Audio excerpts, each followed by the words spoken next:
costuma dizer de sibilo, ronco, crepitação, entre outras coisas. O que é interessante aqui? Prof, quais são os ruídos agregados que a gente pode perceber em cardiologia? Olha, gente, existem algumas questões que a gente chama de cliques e estalidos, tá? Um clique, imagina vocês o que seria o som ao escutado de um clique e de um estalido, né? Um estalo, um estalido. O que seria isso? Praticamente a gente diz assim, ó, clique e estalido são dois sons que são agregados ao aparato cardiovascular.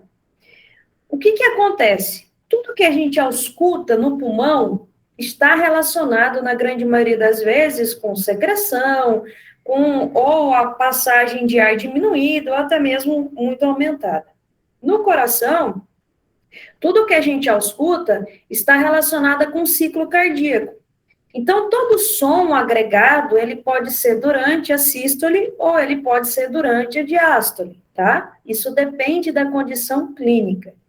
Prof, então quer dizer que, teoricamente, para que eu tenha uma alteração, dizer diferente, para que eu escute algum som agregado, eu tenho que esse paciente apresentar algum problema a nível valvular, correto? Certíssimo, tá? Seja mitral, seja tricúspide, seja aórtico, ou até mesmo seja pulmonar. Beleza. O que acontece? Essas questões de, é um clique ou um estalido, sistólico ou diastólico, né? O que vocês vão escutar, geralmente, um cardiologista, um clínico geral dizendo? É protossistólico e mesosistólico. Lembra da característica de telo, proto e meso, tá? Início, meio e fim. Beleza. Agora, o que é um estalido, né? O que é um clique? Tá? Vocês vão ouvir falar de estalidos diastólicos, estalidos sistólicos, cliques, e o que é isso, professora? O que seria para a gente conseguir entender? É uma vibração. Por exemplo, ali ele cita o clique aórtico. O clique aórtico é uma vibração chasqueante, breve, de alta frequência, que recorda um timbre metálico. Como se você pegasse uma estrutura metálica e você batesse contra ela, vai fazer um tum, tum, né? Algo assim. Então, o que significa? Quando tem a presença desse clique, significa que nós estamos tendo ali um reforçamento do componente ejetivo do primeiro ruído. Olha que é interessante que aparece entre 0,05 e 0,09 segundos do começo do primeiro trem de onda audível.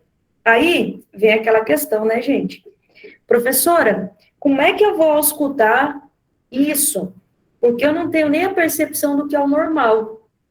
Pois bem, pensem, o que é o normal? O tum-tá, né? Ou tum-tá-tá, ou tum-tum-tá. O que é o normal? É abertura e fechamento, é fechamento de válvula. Beleza. Tudo que eu, ao escutar fora essa normalidade, eu vou ter que saber identificar. É um clique, é um estalido, que praticamente são a mesma coisa, ou é um sopro, tá? Aqui na teoria, falando isso para vocês, nossa senhora, como é que tem esse som, professora? A gente tem como colocar lá no YouTube daqui a pouco, ou até mesmo aplicativo de celular, cliques aórticos, cliques pulmonares, estalido de abertura de tricúspide, estalido de mitral, tem como? Tem, com certeza, tá? Mas aqui para que vocês entendam, o clique, ele é uma vibração, certo? Então, o que produz essa vibração em relação à parede torácica? Vocês sabem que todas as válvulas, elas são constituídas por válvulas. O que é uma válvula? Uma estrutura que se abre e se fecha. Beleza. Toda válvula, ela tem um conjunto. Como assim? Um anilho que envolve essa região, principalmente a aórtica e pulmonar, elas têm o formato de sigmoideias ou semilunas, tá? E para que isso aconteça, elas apresentam um certo grau de fibrose. Aí diz, por uma ejeção hemática muito potente. Então, toda vez que você tem um paciente com uma estenose aórtica valvular, tá? Uma estenose, uma diminuição no calibre, o seu ventrículo esquerdo, ele vai fazer a pressão normal para fazer essa ejeção. Só que quando esse sangue passa por uma certa velocidade a nível desse orifício que está um pouco mais comprimido, produz uma vibração do próprio conjunto valvular. Ah, entendi, professora. Né? No caso de um paciente mais idoso, no caso de um paciente que tem uma hipertensão arterial grave. Então, tudo isso acontece por quê? Porque alguma coisa, algum dano, alguma lesão houve a nível do aparato valvular, certo? Não necessariamente a nível da válvula. Pode ser a nível do anilho, pode ser a nível das cordas tendinosas, todo aquele aparato. Agora, o clique pulmonar. O clique pulmonar é parecido ao aórtico? Claro que sim. Só que o pulmonar, ele só vai ser auscultado no foco pulmonar. O aórtico, ele já pode ser auscultado em outras zonas. É como se tivesse uma propagação do som, tá? O pulmonar, ele é muito mais, como a gente pode dizer, uma intensidade aumentada e às vezes ele retrasa durante a expiração. Prof, qual é a condição? Olha, se seu paciente tem uma estenose de pulmonar, de válvula pulmonar, tá? Ou uma hipertensão pulmonar primitiva, também uma comunicação interauricular, uma dilatação idiopática da artéria pulmonar. A mesma coisa, gente, a nível do aparato, da parte respiratória, tá? Isso só vai acontecer se o seu paciente tiver um quadro patológico valvular ou valvar, tá? Não tem outra coisa para dizer em relação a isso. Prof, mas me diga uma coisa. A senhora falou para mim de cliques, né? Ruídos e tal, e a gente tem os estalidos também, né? E esses estalidos, o que acontece?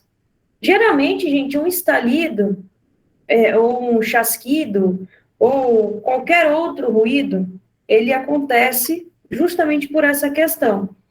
De quê? De que você tem um quadro de uma insuficiência, ou de uma estenose, ou de processos vegetativos a nível valvar, e aí vai produzir um som, né? Um som que, pela força de ejeção, talvez, se for sistólico, né, vibre o aparato valvular e a gente tem a percepção desse som, tá? Então, isso também pode acontecer. Estalido, clique, são normais. Pode acontecer, você escutando um paciente, normais que eu digo assim, quadros patológicos, né? Pode acontecer? Pode, se você tiver o quadro patológico associado. Agora, isso é mais para cardiologia, né? Que a gente nem diz assim que é mais, como é que eu posso dizer para vocês? Para vocês aprenderem sêmio, a gente gosta que vocês saibam pelo menos o sopro, tá? Por quê? Porque o sopro, aquilo ali eu coloquei para vocês saberem que existe. Mas o sopro é algo que eu faço questão de vocês conhecerem um pouco mais. Prof, o que é que a senhora tem para nos dizer de sopro? Primeiro, vamos lá. O que é um sopro? Né? O sopro, ele é produzido quando você tem vibração, e essa vibração, ela é decorrente de uma alteração do fluxo sanguíneo. Isso é um sopro. Lembra, gente, que o nosso vaso, primeiro ele tem que ter um fluxo sanguíneo laminar. Lembra disso? O vaso sanguíneo, né? E tudo que está passando por ali, a gente tem que ter um fluxo sanguíneo laminar. Beleza. Esse fluxo que é laminar, ele não forma turbilhões, né? Não fica... O que é turbilhões? É quando o fluxo sanguíneo ele começa a ficar mais denso, ou quando ele começa a se juntar demais e sair de menos, aumenta a densidade, né? Então, isso é o que a gente fala que forma turbilhões. Como se fosse redemoinho, um exemplo. Só que, o que acontece? Se você tem um paciente que tem uma estenose, se você tem um paciente que talvez tenha uma dilatação, ou até mesmo um obstáculo dentro da luz do vaso, Isso tudo vai fazer com que o fluxo sanguíneo de vocês não seja laminar, seja turbulento. E é exatamente isso que ocorre no sopro. O sopro nada mais é que som produzido pela vibração. Vibração do que, professora? Vibração, né, dentro da nossa circulação, da nossa corrente sanguínea, por uma anormalidade no fluxo sanguíneo, ou alteração no fluxo sanguíneo. Quais são as 3 causas ou 3 processos que o paciente de vocês, pode apresentar um sopro? Aí vocês vão me responder, prof, num caso de uma estenose, num caso de uma dilatação ou uma obstrução dentro do vaso. Beleza, gente, isso é sopro. É fácil ao escutar um sopro? Depende. Depende porque, às vezes, eles não são tão audíveis. A gente não está tão acostumado, né? Então, para nós, talvez seria mais difícil. Um cardiologista, só de colocar ali, pum, já foi. Fisiopatologicamente falando, né? A gente tem que entender que todo e qualquer sopro, ele vai aparecer na dependência de uma alteração do próprio sangue. Ok, professor. Alteração da parede do vaso, ou até mesmo alteração da câmara cardíaca. Beleza. Lembrando que o aparato valvular é o mais acometido, tá bom? Agora, pensem comigo, qual é o mecanismo para que isso aconteça? Qual é o mecanismo que forma o sopro? Gente, é simples.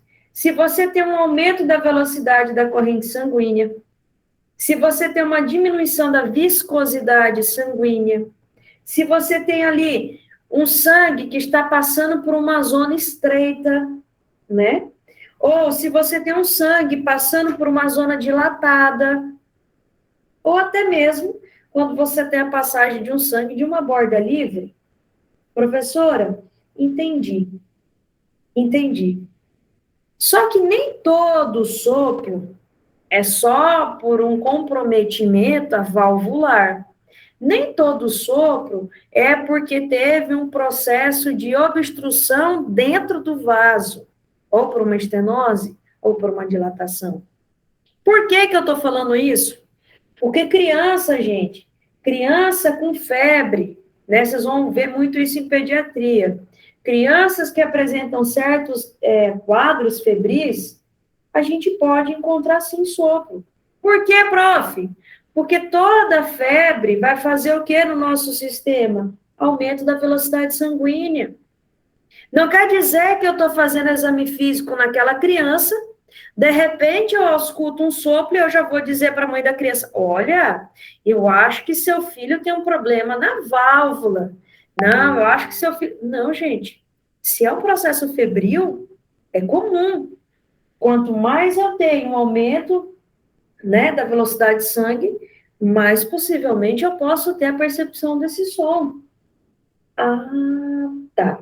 Agora, o que eu quero conversar com vocês aqui? Como é que na semiologia, na nossa semiologia, a gente avalia sopro? Eu mandei isso para vocês no que eu fiz de resumo, né? Como é que a gente avalia, prof? A gente precisa saber a situação no ciclo cardíaco, tá? Se ele é sistólico ou diastólico, a localização, a irradiação, a intensidade, o timbre e o tom, modifica ou não com a fase de respiração, a posição do paciente e o exercício físico. Só isso, né? É básico. Como vocês estão em semiologia, isso vocês vão aprofundar muito mais em medicina interna ou em clínica. Por quê? Se a gente for abranger todos os aspectos, vocês vão surtar com a quantidade de conteúdo que tem, tá? Imaginem vocês, um exemplo, analisando aí um sopro. Escutou. Aí você vem me falar, prof, ele é sistólico ou ele é diastólico? Beleza. Prof, ele está localizado na mitral, foco mitral. Irradia na axila. Intensidade, Ah, eu vou colocar umas 5 cruzes. Um exemplo. O timbre ou tom. Ah, tem um timbre metalizado. Prof, quando o paciente inspira, ele modifica. E eu consigo auscultar principalmente se o meu paciente está sentado. E claro, quando eu pedi para ele andar uma caminhadinha ali, corrida para lá e para cá, com atividade física, aumentou muito mais. Então, analisar o sopro não é algo muito simples, tá? Não é algo simples. Por isso que eu digo para vocês, saibam o básico para amanhã ou depois vocês terem a percepção de ausculta. Vocês querem que eu coloque ali no chat o que, que vocês devem avaliar ou não? Não precisa. Acho que eu coloquei na folhinha, né?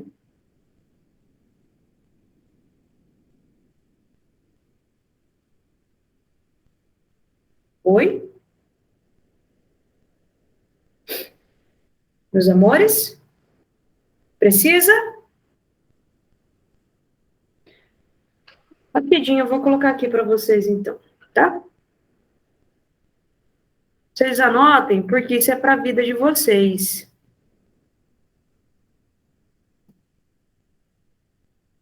Alguém já escutou um sopro aqui?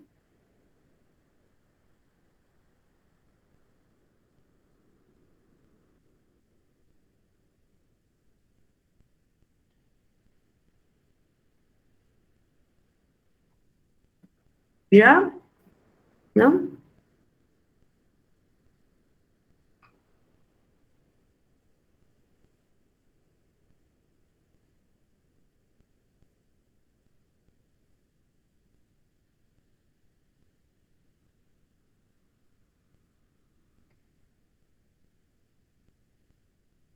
A Mirna disse que sim.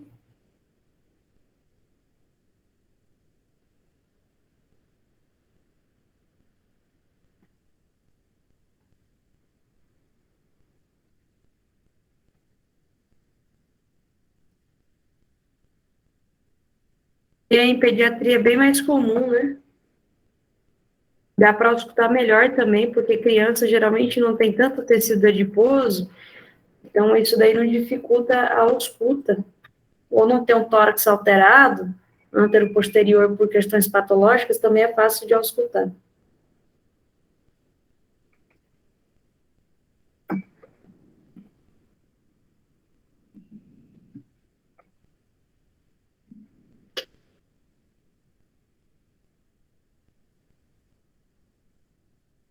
Bom, então, coloquei ali para vocês, tá?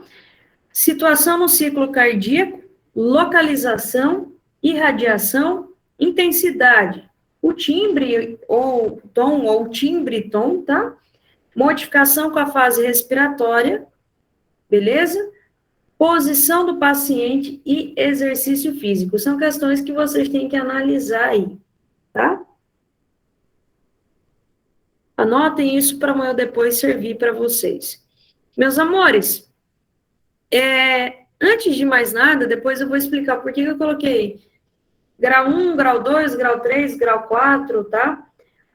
Vocês já devem ter ouvido falar de sopro sistólico, né? Sopro sistólico, eles são de ejeção ou de regurgitação. Já ouviram falar de sopro que é ejetivo ou regurgitativo? Provavelmente já ouviram falar, tá? Prof, eu preciso gravar tudo isso? Eu preciso decorar, por exemplo, um sopro diastólico, né, que é durante a diástole, ou que é protodiastólico, mesodiastólico e telediastólico? Não, gente, vocês não precisam decorar. O que é que vocês têm que saber? Olha, está localizado na sístole e na diástole, beleza. Primeiro ponto. Prof, o que é um sopro de regurgitação para diferença de ejeção? Como é que eu vou saber isso ali? Tá? Ejetivo e regurgitativo você já tem que ter na mente. Problema na válvula, para que ele seja regurgitativo ou para que ele seja ejetivo. Por exemplo, se o paciente de vocês, né, ele tem ali uma estenose, significa que o comprometimento vai ser a nível da ejeção? Se ele tem uma dilatação, pode ser que tenha regurgitação. Então, são essas características. O que mais vocês precisam saber? Localização. Localização, claro que vai ser geralmente no foco aonde está o problema. A irradiação, a gente vai colocar o esteto em vários locais para ver aonde está indo. E a intensidade, como eu disse para vocês, ela é feita por cruzes, tá? Cada cruz é uma intensidade. Beleza? Vocês vão ouvir alguns médicos falar assim, olha, esse sopro, ele é suave, ele é rude, ele é musical, ele é aspirativo, ele é em jato de vapor, ele é granular, ele é piante, ele é ruflar. Cada sopro, ele tem seu som. E isso até hoje eu estou tentando achar a diferença de piante e ruflar, porque eu não achei, mas tem, né? Talvez foi porque eu nunca escutei, tá? Então, é uma das coisas que eu não quero que vocês se preocupem agora, só que vocês saibam essa forma geral, beleza? E a gente também pode aí fazer a classificação em relação ao grau, né? Grau 1, né, são tão débeis que só se escutam com um esforço especial. Prof, tem sopro que é acompanhado com frêmito? Pode? Pode. Tem sopro que é difícil de auscultar? Tem. Ou tem sopro que é crescente e decrescente, significa que você ausculta pequeno, depois você já ausculta muito. Então, tem várias características e geralmente é assim, né, a tabela de graduação. Então, ali, provavelmente é antes de S1, ali você tem no meio de S1 e S2, o outro também, só que ali são as intensidades, tá? Cada intensidade em relação a cada som. Não é fácil? Não. Mas vocês têm que saber, principalmente em relação ao ciclo cardíaco. Saibam que de estenose de mitral, tá? Ou um processo, vamos colocar assim, mitral, tricúspide, é uma das coisas que mais vai apresentar sopro. Comunicação interventricular ou interatrial, também, beleza? Persistência de conduto arterioso, também. Não se esqueçam no quadro da criança que apresenta febre, tá? Um detalhe importante que eu disse e vou reforçar é o tempo preciso do começo e a desaparição desse sopro, beleza? Isso quando ocorre durante ali, no momento do ciclo cardíaco. Quando ele aparece e quando ele desaparece, tá? Ele aparece ali no momento sistólico, aparece ali no momento diastólico, qual é o tempo de um para com o outro. Por isso que eu digo, é muito aprofundado, e agora a gente tem tantas outras coisas para ver, pelo menos essa parte inicial de sopro eu gostaria que vocês pegassem. O que vocês avaliam semiologicamente no sopro? Detalhe importante, professora, eu só vou conseguir escutar um sopro, claro, se eu tiver frente a um quadro patológico, né? Na grande maioria das vezes, sim. E isso, gente, às vezes o paciente tem uma estenose de mitral e não é algo tão significativo e você não tem a percepção do sopro. Foi o que aconteceu comigo. Eu peguei um paciente que eu digo assim, eu atendi um paciente que ele tinha vegetação de válvula mitral. O cardiologista já sabia. Eu não. Ele disse, Maria, ausculta o paciente. Tá, eu auscultei.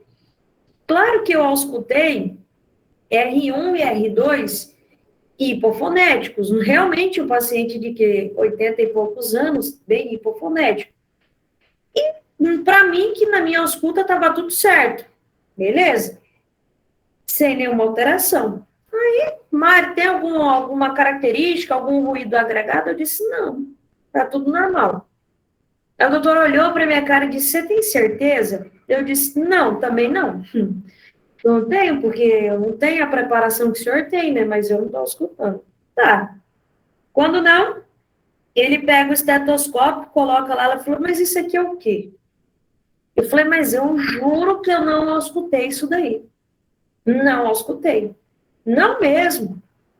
Aí ele falou, você sabe por que você não conseguiu escutar? Eu falei, não, porque o seu paciente estava deitado e eu pedi para ele sentar. Aí eu, tá certo. Mas eu pensei que quando eu escutei esse sopro, era tipo, né? Um som assim. Eu simplesmente só depois eu escutei isso aqui, ó. Bem baixinho. Eu falei, pronto. Jamais que eu ia saber, né? Então, não se assustem que é assim mesmo, tá? Beleza? Localização, gente. A localização do lado do tórax, em que sempre vocês vão escutar melhor, sempre vai ser, claro, direcionado na parte, como eu disse, na válvula específica. Mas como, professora?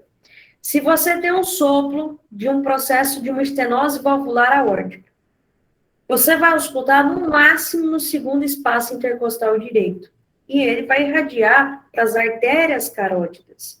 Então, você tem que seguir a sequência do coração para com os vasos. Agora, se você tem um sopro ou de um processo de uma insuficiência mitral, tá? Você vai conseguir escutar na ponta do coração. E ele pode irradiar o bordo external esquerdo, tá? Ou até mesmo na base do coração, a nível de cara posterior, que na verdade o coração não tem cara posterior, né? Então, o que acontece? É uma questão de prática, é uma questão de treino. Eu até ainda disse assim, olha, você ficar ensinando o aluno como é o teórico de um sopro é muito complicado. Ele tem que saber o quê? O que você olha semiologicamente. Mas a ausculta, a percepção é somente com a memória auditiva. Não tem como. Igual que na parte de respiratório, né, meus filhos? Gente, vocês têm algum aplicativo, ou vocês, por curiosidade, colocaram talvez no YouTube, ou sei lá, qualquer outro aplicativo, para ter a percepção do som ou não? Sim? Ok. Exatamente, tem alguns aplicativos bem bacanas, né? Eu ia dizer para vocês, vou dizer para vocês, que é muito importante vocês fazerem isso. Por quê? Porque só assim vocês vão conseguir entender esse propósito, tá? E não fiquem chateados ou tristes de talvez você estar no hospital, o cardiologista diz assim, poxa, fulaninho, você não está escutando que isso aqui é um sopro, você não está escutando isso aqui? E você diz, não. Por quê, gente? Porque o nosso ouvido ainda não está acostumado com certos sons. Então, toda descoberta, todo novo conhecimento, até a gente doutrinar esse processinho aqui em cima, demora, tá? E, para terminar essa parte desse primeiro slide compridíssimo, a gente só vai comentar de atrito pleural, pericárdico, eu já ia falar pleural. Atrito pericárdico, que é a mesma coisa que atrito pleural, tá? Quando a gente tem o roce, o esfregar dos folhetos pericárdicos. Beleza? Isso a gente vai falar quando a gente for falar de pericardites, tá? Prof, é isso? É isso. Alguém tem alguma dúvida dessa parte introdutória? Ou introdução comprida?